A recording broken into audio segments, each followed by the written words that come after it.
putuskan untuk hidup bagi Dia.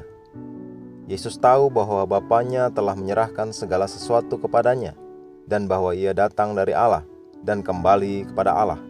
Yohanes 13 ayat 3. Dalam Kisah Para Rasul 21, orang kudus di Tirus mengingatkan dan memohon Paulus untuk tidak pergi ke Yerusalem karena kesulitan yang akan ia hadapi di sana. Mereka memberitahu dia akan disiksa, dipenjara dan dibunuh. Tetapi respon Paulus adalah yang paling mengagumkan. Ia berkata, "Mengapa kamu menangis dan dengan jalan demikian mau menghancurkan hatiku? Sebab aku ini rela bukan saja untuk diikat, tetapi juga untuk mati di Yerusalem oleh karena nama Tuhan Yesus." Kisah Para Rasul 21 ayat 13, Alkitab versi NIV. Sungguh keputusan luar biasa. Ia menolak untuk takut. Ia mengarahkan wajahnya seperti Yesus untuk pergi ke Yerusalem, meskipun itu artinya mati. Alkitab berkata, ketika hampir genap waktunya Yesus diangkat ke sorga, ia mengarahkan pandangannya untuk pergi ke Yerusalem. Lukas 9 ayat 51. Kata mengarahkan pandangan adalah sterizo dalam bahasa Yunani, yang artinya untuk berbelok dengan tegas ke arah tertentu, memutuskan.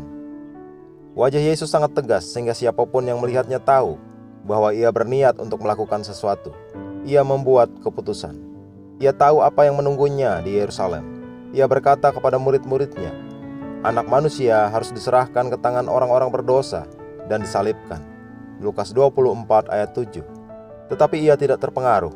Ia dengan teguh mengarahkan pandangannya untuk pergi ke Yerusalem.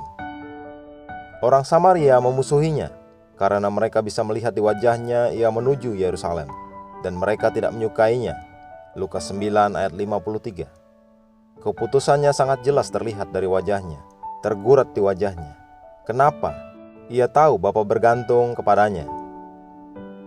Meskipun Bapa telah memberikan segala sesuatu di dalam tangannya, keputusan untuk mati atau tidak bagi dunia diserahkan kepadanya, kepada Yesus.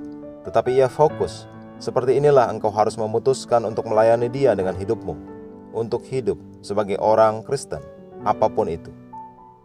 Buat keputusan yang layak untuk Yesus, karena Ia membuat keputusan untuk menyelamatkanmu.